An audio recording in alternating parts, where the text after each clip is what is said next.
leaving India by boat, the Condolam Castle, things were welling up within me. And I had to write. In 9 days, I produced my most inspired document, Hind Swaraj. When my right hand got tired, I used my left hand. This is the document I would like to share with you tonight. Before going into that, I would like to give you a little background of how and why I was inspired. I became a lawyer in London. In 1893, after 2 difficult years in India trying to be a lawyer, I went to South Africa on invitation. And there I received a jolt. In my first week there, I had a first-class ticket on a train. And when we got to Pietermaritzburg, I was removed from the train physically, and the train left without me. They did not want an Indian in the first-class coach, and they would not honor my ticket. Sitting all night in that cold mountain town, I froze. But I was in turmoil. What should I do? Return to India? Or fight for Indians' rights in South Africa? That was what I consider the most creative moment of my life, because I decided to stay in South Africa. The second incident, what I call a transforming moment, was in 1904. I had already spent 11 years working with Indians in South Africa and knew many people, read many books, came to understand the situation. My friend, Henry Pollock, gave me a book by John Rustin called Unto the Last, to read on a trip from Durham to Johannesburg. This was a transforming book for me. It's a great work that stirred up my deepest convictions. I felt that one who can arouse the dormant inclinations from all in human beings is a poet. All poets, though, do not evoke equal responses from all. For all do not have equal share in dormant good inclinations.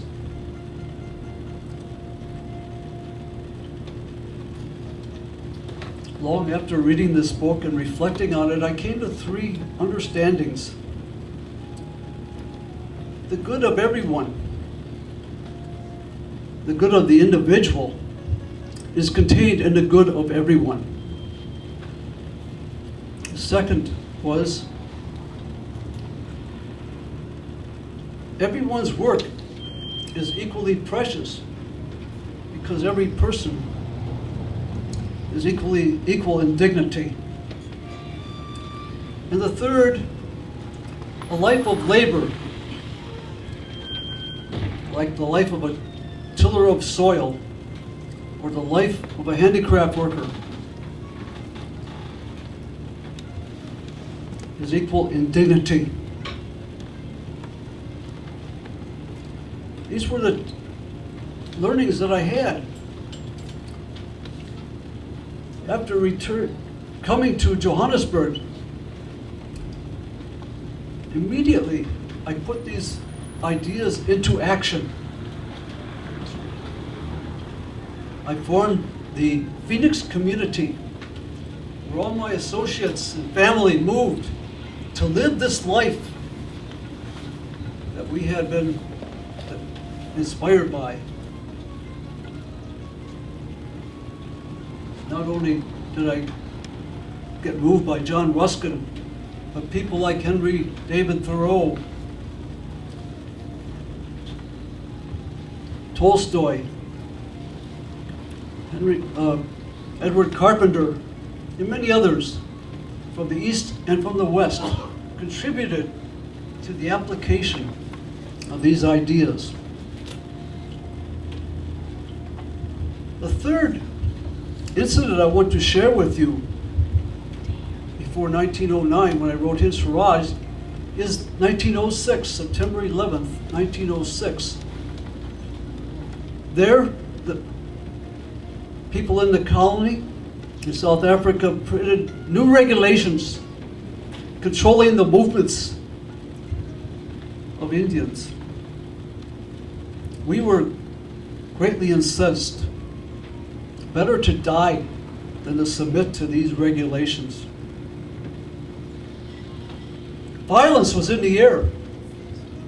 I either had to join the violence to counteract this or find another way.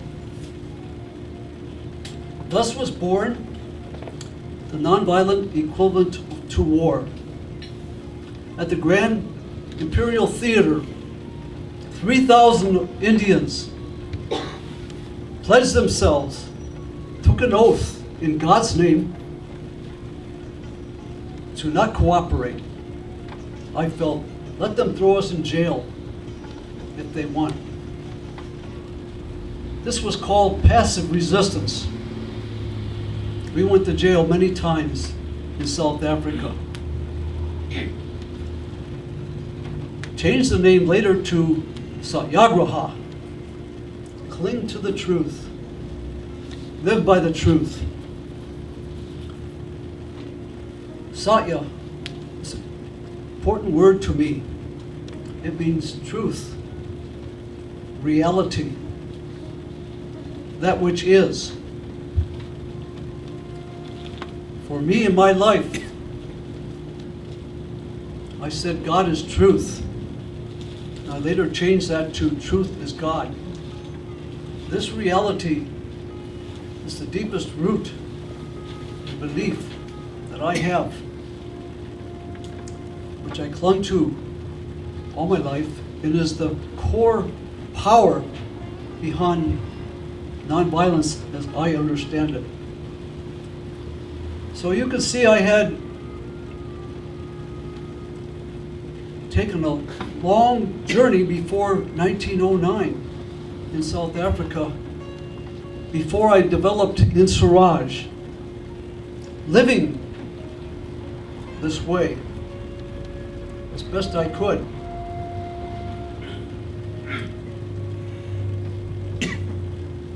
You may have heard my reply to the question, Gandhi, what do you think of Western civilization? My reply is, it's a good idea. Well, I would like to go into it now. What was behind that humor in this reply? Civilization, what is meant here is the civilization produced by the Industrial Revolution. Let it be remembered that Western civilization is only 100 years old, or to be more precise, 50 years. Within the short span of the Western people appear to have been reduced to a state of cultural anarchy. We pray that India may never be reduced to the same state as Europe.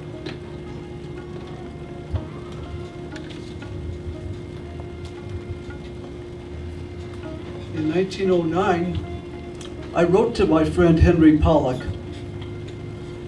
there is no such thing as Western or European civilization, but there is a modern civilization, which is purely material. East and West can only really meet when the West has thrown overboard modern civilization, almost in its entirety. It is not the British people who are ruling India, but it is modern civilization. Through its railways, telegraphs, telephones, and almost every invention which has claimed to be a triumph of civilization. Increase of material comforts, it may be generally laid down, does not in any way whatsoever conduce to moral growth.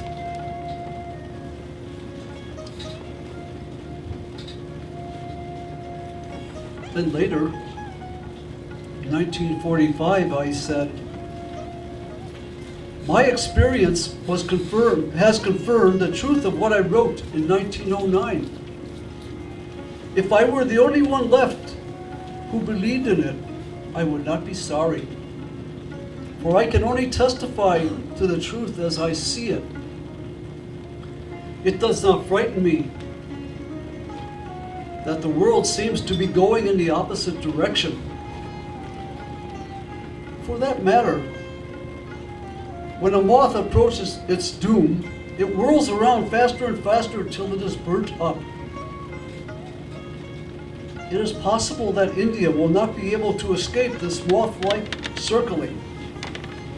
It is my duty to try till my last breath to save India and through it the world from such a fate.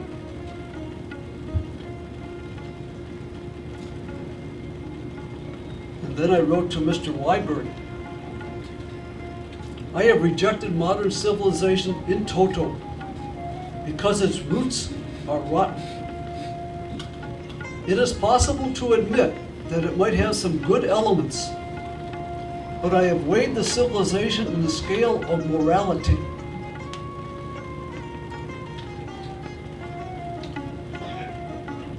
In my translation of Ruskin's Unto the Last, which I called Sarvodaya, I wrote, let not India face the fate of Europe.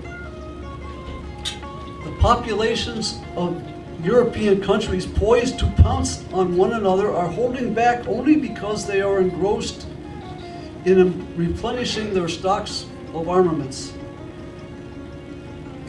One day there will be a conflagration and Europe will become a living hell. This was written in 1909, before the First World War and before World War II. It is said that 80 million or more people died in those wars.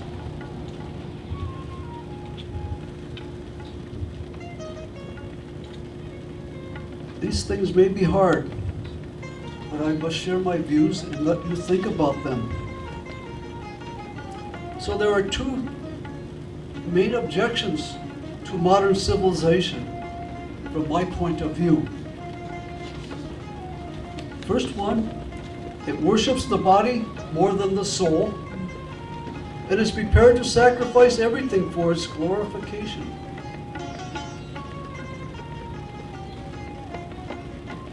Second is morality, or no morality, no truth, God. Many problems can be solved by remembering that money is their God.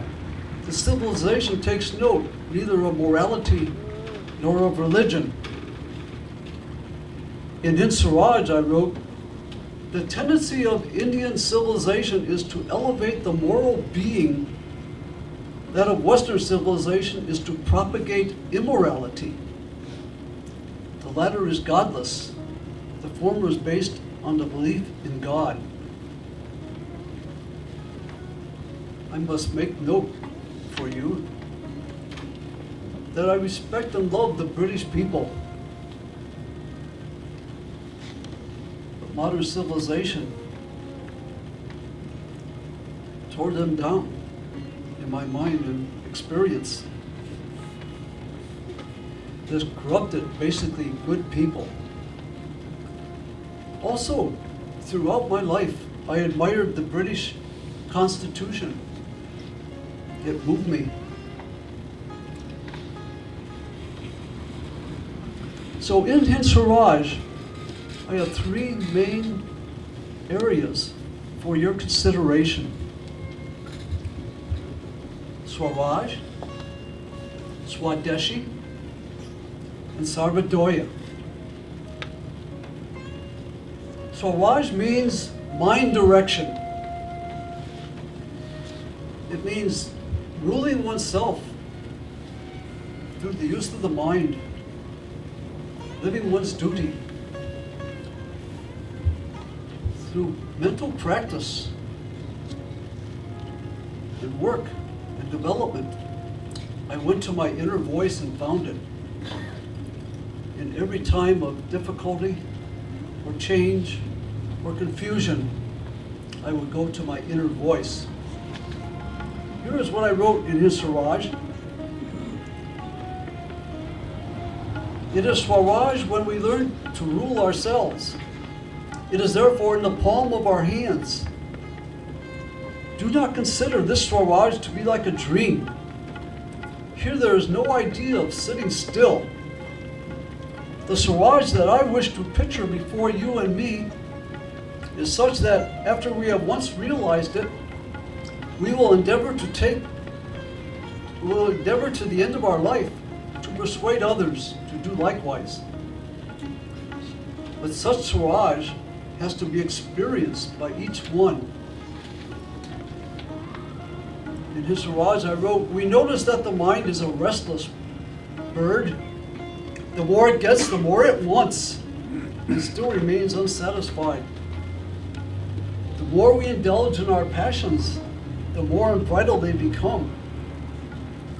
Our ancestors therefore set a limit to our indulgences. They saw that happiness was largely a mental condition. A man is not necessarily happy because he is rich, or unhappy because he is poor. The richer are often seen to be unhappy, the poor to be happy. Millions will always remain poor. Observing all this, our ancestors dissuaded us from luxuries and pleasures. The second area, Swadeshi, is similar, but it's applied more to local living, to the village. India was a land of 700,000 villages.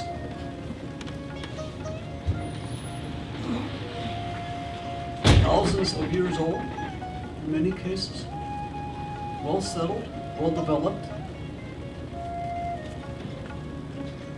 Swadeshi carries a great and profound meaning.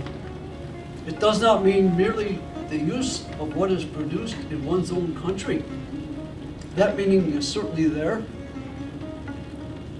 But there is another meaning implied in it which is far greater and much more important. Swadeshi means reliance on our own strength. We should also know what we mean by reliance on our own strength. Our strength means the strength of the body, our mind, and our soul. From among these, on which should we depend? The answer is brief. The soul is supreme, and therefore soul force is the foundation on which we must build. Passive resistance, or satyagraha, is a mode of fighting back which depends on soul force, the root of nonviolence. That then is the only real key of success for the Indians. Sarvodaya, meaning the good of all, is the third point. It puts together what I call the constructive program. And I've worked on this, but due to the independence effort, I could not work that program throughout India. Sarvodaya has many elements that make the villages integral, whole, integral. For example, communal unity, no racism, no factions, removal of untouchability, the scourge of the Hindu religion, prohibition of drugs and alcohol, khadi, homespun cloth, many village industries, hygiene, economic equality, labor, and many other qualifications. So in Hind Swaraj, this is what I wanted to propose as a way to be independent and to live. Civilization means performing our duty, observing morality. It means attaining mastery over mind and passions. It means knowing ourselves. Civilization posits that the means must be consistent with the ends. True Swaraj is rule of the soul, man's rule over himself, and has to strive it for it himself. I'll conclude this section talking about India's identity, because I contrast that with Western or modern civilization, and as the way for humanity to go.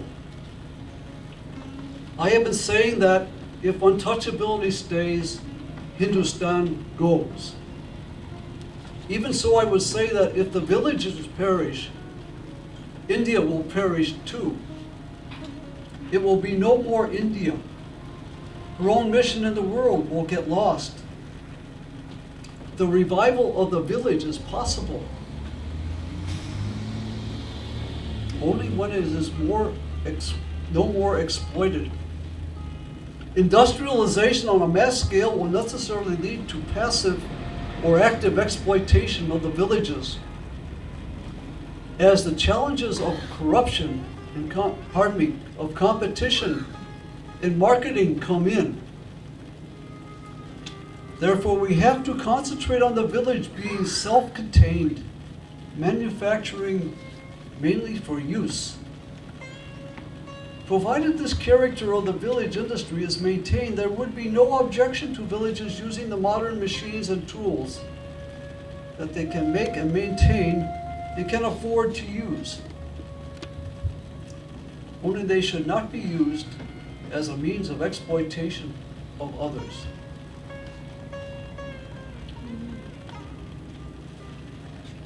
As I mentioned, 1947, I could not celebrate independence. It was not the Swaraj that I wanted.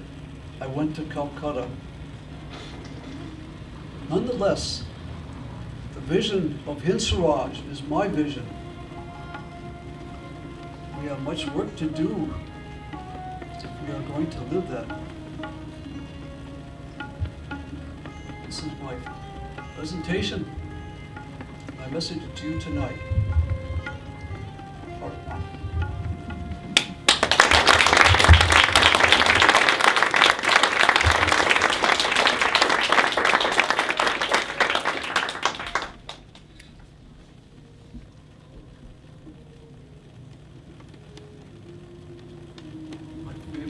English hymn.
Need kindly light. One day enough for me.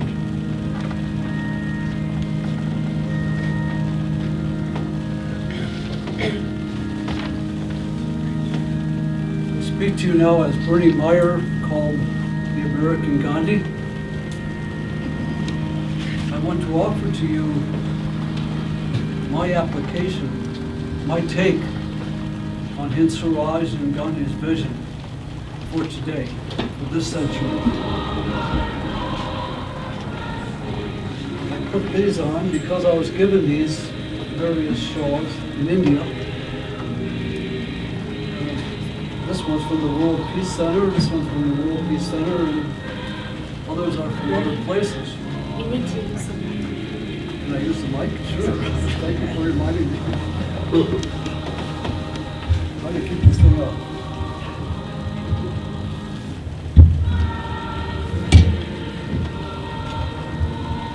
These are just gifts to me because I portray Gandhi as you see me in India. I have not emphasized Hind Swaraj there either. I've emphasized other parts of Gandhi's stories and experiences, experiments with truth, especially Satyagraha and that's meaning. And I've been doing that since 2005. And I've been to India twice in the last 6-7 months. And every experience is extremely exciting, elevating, moving. They honor me as Gandhi. It's just amazing. But nonetheless, I try to give essentially the same message. We must live. We must live the vision in my mind. Not that Gandhi had every answer or anything like that, but the principles and the meaning are there. So I would like to share some of that with you, just elaborating a little bit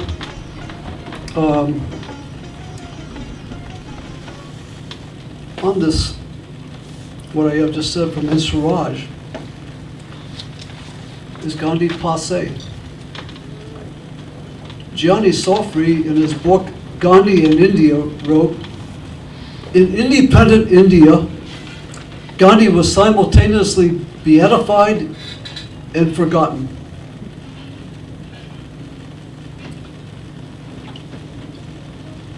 Much of India has chosen a different way, the way of modern civilization, basically.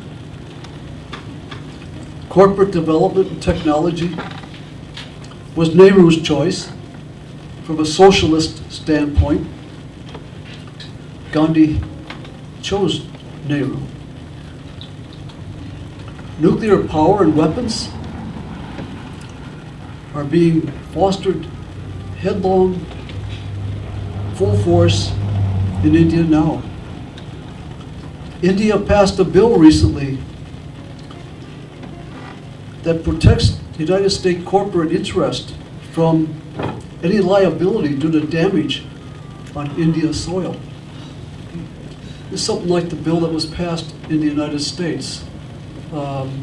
If the nuclear power plants have problems, the United States government, the United States taxpayers will pick up the tab. Resources. India has many natural resources. Who sits on those resources in many cases?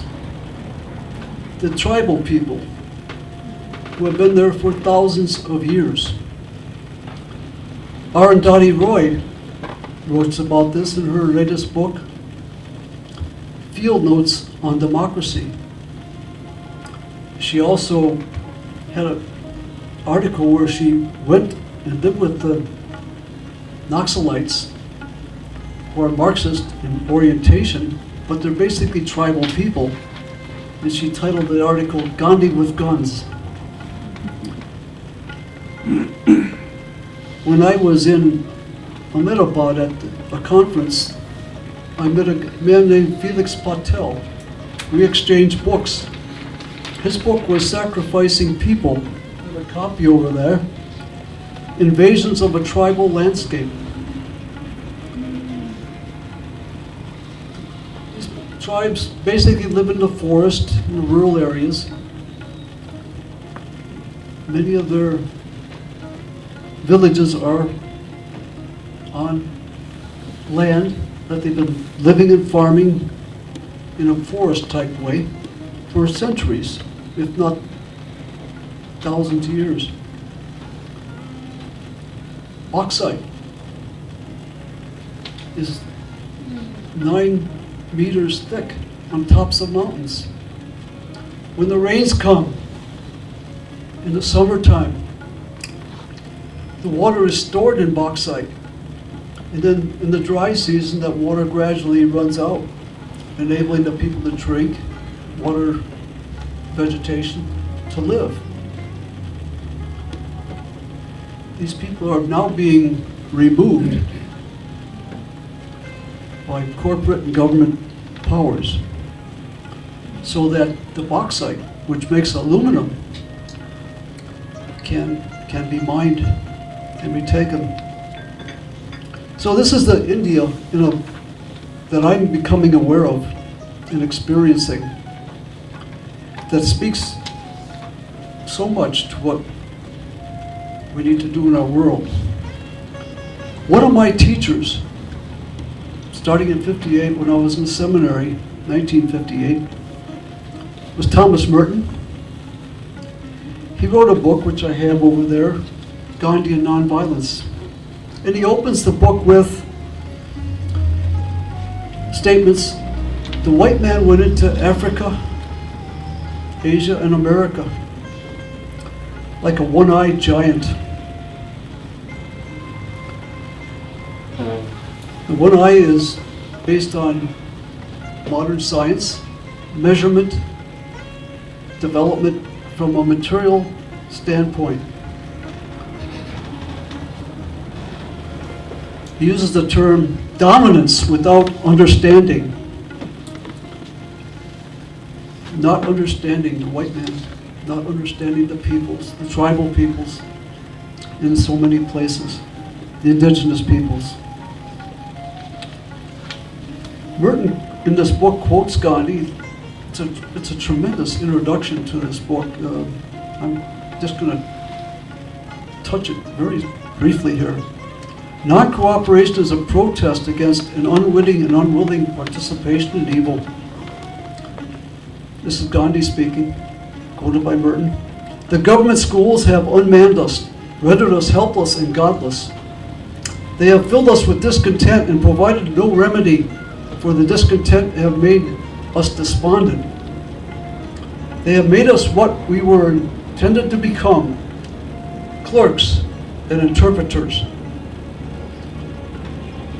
Merton's answer to these were, having accepted the white man's culture in their status as vassals after their liberation, they have entered a world of frustration, self-contradiction, resentment, and violence, because the guilt of the colonial powers has been inherited by them as a tenfold hate, an incapacity to understand themselves, and a limitless fear and suspicion of everyone else.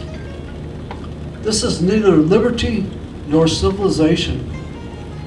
It is barbarism of post-historic man, a barbarism that can be avoided only by the principles and policies like those of Gandhi and John the 23rd.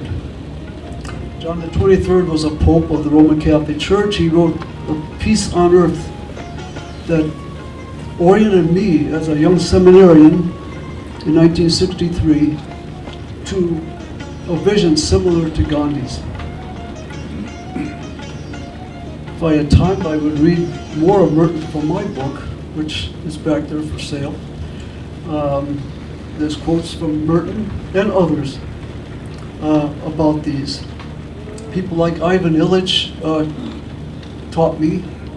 I met him personally in 1967. He's written books like Energy and Ethics. People like Eric Fromm, met him two down with Illich. I'm just citing these to say that people like this, knowingly or unknowingly, have similar views and ideas to Gandhi. My basic argument, Bernie Meyer's basic argument here is modern civilization has gone overboard. India's ancient civilization, based upon morality and sustainability, is a model, place to look. We do not have the cultural village ethos where we live here, but we need the two eyes, not the one eye, the two eyes, science and spirituality. Science and spirituality, they balance each other out. They work together. You gotta seek the truth and live the truth in this way. And that's Merton's message, and I think that's Gandhi's message. And that's what these people that give me these things at the World Peace Center and other places I go to in India are struggling with. Trying to bring the two together.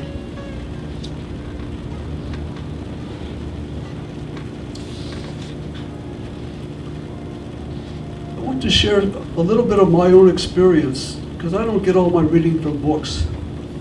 I get plenty, probably too much. Maybe a little too academic at times. But I want to share some of my experience, just to give you a sense of where I'm coming from, because it may be different from yours. I know some of you here, and some of you have similar experiences. In 1969, I protested against the Dow Chemical Company in Washington, D.C. because of their profit-making and weapons-making in Vietnam. They made napalm, but they also made Agent Orange, which contains dioxin. I went to prison for that with others.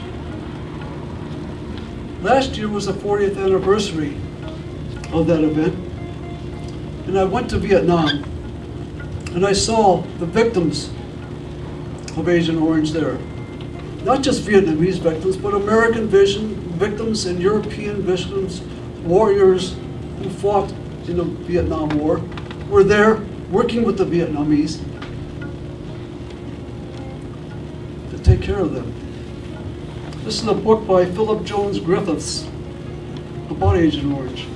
It has many photographs. He's a photojournalist. It has a lot of history and a lot of the implications of Agent Orange.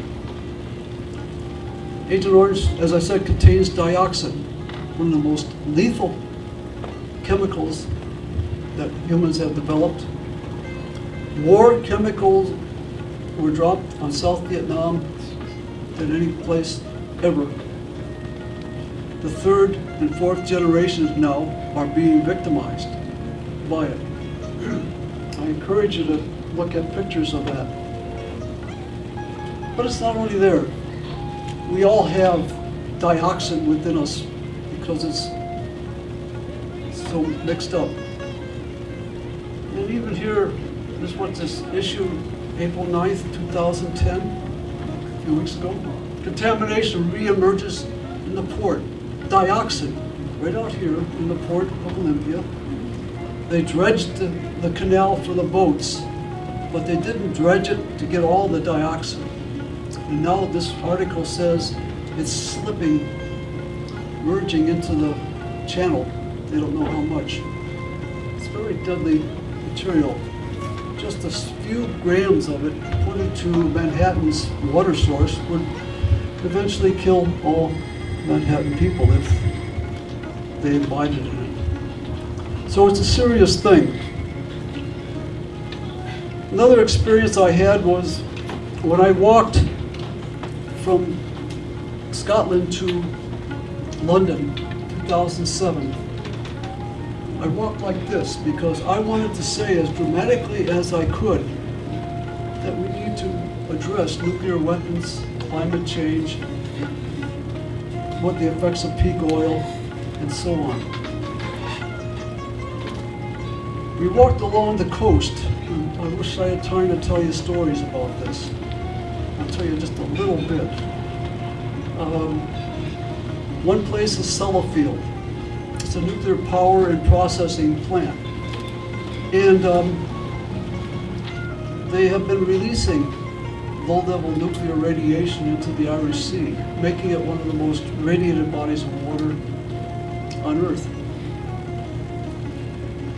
A man named Duncan Ball joined us. This is Duncan. He, at the age of 18, worked in that plant for 18 years. And then he started blowing the whistle on the practices that were happening there. Then he got fired, and he kept blowing the whistle, and he ended up in prison for a year. He joined us on this walk, and I became friends with him.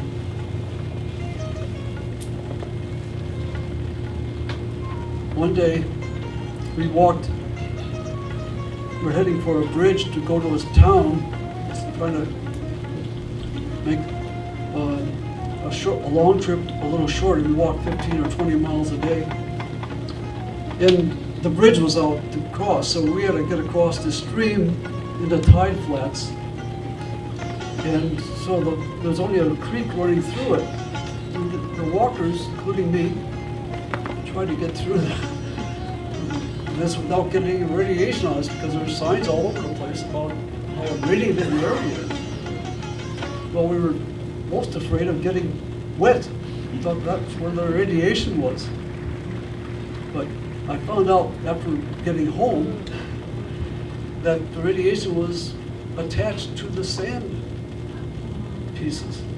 So we were avoiding the wrong thing. Well, Duncan told many stories about Sellafield, and I could tell you much more. But the main point is that we're destroying the earth. Duncan died last summer, July, age of 49, from the effects of working with radiation in that place. At least that's the sense of disease. So that's another experience to share with you of how I see things. I see us contaminating Mother Earth in so many ways. And to me, that's an effect of modern technology, modern civilization. We're doing many things without weighing the cost, the true cost, trying to avoid them. So I have other things I would like to share on my own experiences, but time is moving. And I wanted to give you some handouts and ideas of what to do, because I mean, it's nice to know these facts and principles and ideas and so on, but unless we're trying, and I know most, if not all of you, are doing various things on this, but I want to contribute a little bit more to your reservoir of ideas and so on. What prompted me to do this tonight, when I got back from India in February, I was overwhelmed from the three major conferences I went to, each different from the other, each with different emphases and ideas and purposes. I was just swarmed. And I was given, like others were at this one conference, Gandhi's Hind Swaraj, A Fresh Look by Kanti Shah. So reading this, I thought, I had studied Hind Swaraj before, and there's a great other book here about it. But I said, this is what I should present here in Olympia to encourage us to take some of these ideas. And since I can't give you the book because they're in India and I only have one copy, I copied out what can we do then. And so there's a little bit more about what we can do in this one chapter toward the end of the book. But I don't want you to read it now, but and if you have more time, I'd hit the five general points, which basically are create a philosophy of how to live, balancing wisdom and science with the modern technology, and then putting it into practice, and so on and so on. So these ideas are one place for you to start if you would like to do that and consider it. I'm trying to remember my next point.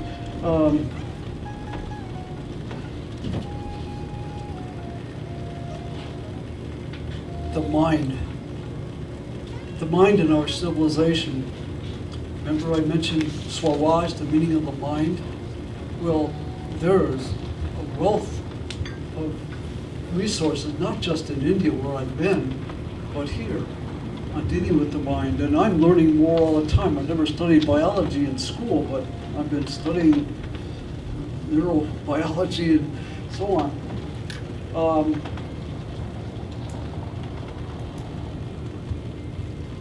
The Jains, and this is Acharya Mahaparaja, have been working on combining science and spirituality intensely. And I've been to, 3 trainings there in the last 3 years called Prashka meditation. Praksha means perception meditation. And I've been meditating since 1958 when I went to seminary in various ways, mostly from a Western Christian standpoint, and I've benefited much from it. But of late, since going to India and talking with them, I've said, well, there's just a plain natural way to do this. I mean, it's train the mind, and train the emotions, and I'm learning that. Well, I've been to 3 trainings and a 4th trip, and they have me portray Gandhi in the villages and the schools and so on, but I've been to trainings, and so this is an example of if I had time, and they want me to do this, they want me to be an ambassador here, to conduct trainings here, and that would be a time commitment. They also want me to come and move to India and do it there. So I don't know what I'm going to do, but I'm at least recommending. Here's therapeutic thinking. It's done by a layperson of the same orientation. Scientific meditation technique for conscious living. I practice this to some degree every day. I'm taking this in and reapplying other learnings I've had to this. And I think when we talk about Swaraj and all the stuff I tried to say before from Gandhi on that, this is one significant application. And like I say, there's other groups around town that lead meditations and so forth. So what else?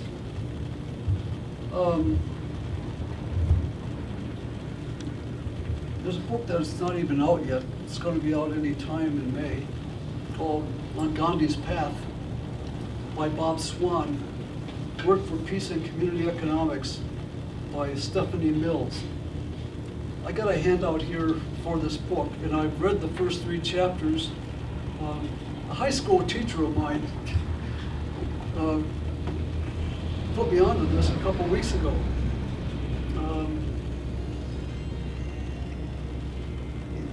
He was a Jesuit, and he taught English. And 1950, I graduated from high school in '56.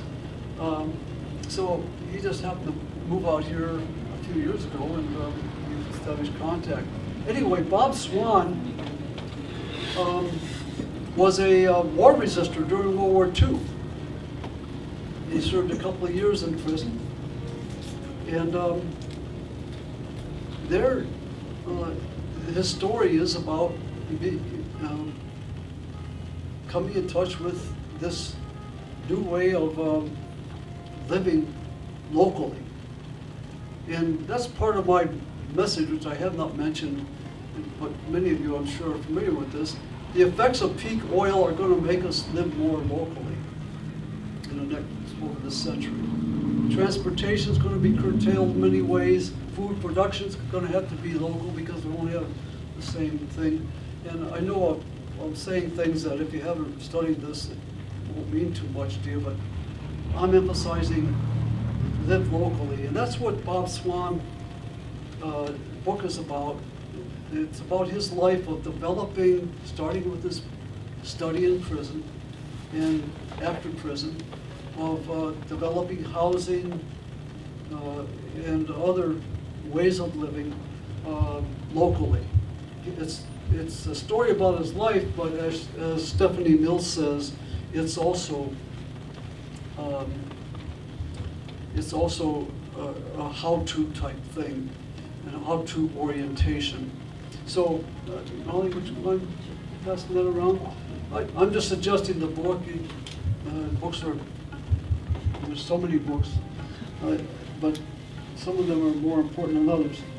But let me conclude this section with just saying that there are a number of these types of efforts already happening here. I don't feel I'm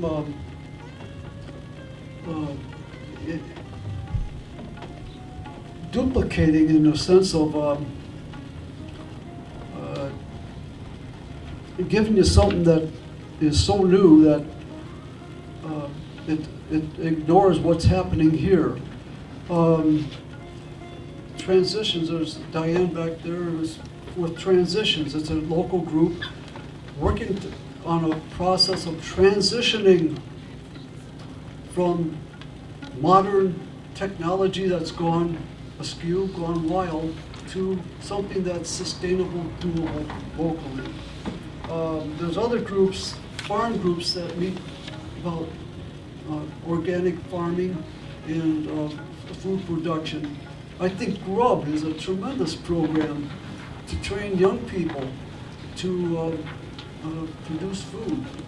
A number of peace groups in the area bring that element. And then Terra Commons has its approach with forestry and so forth. There's a lot of local groups that are beginning this, and this is, to me, a wonderful thing about the Olympia area.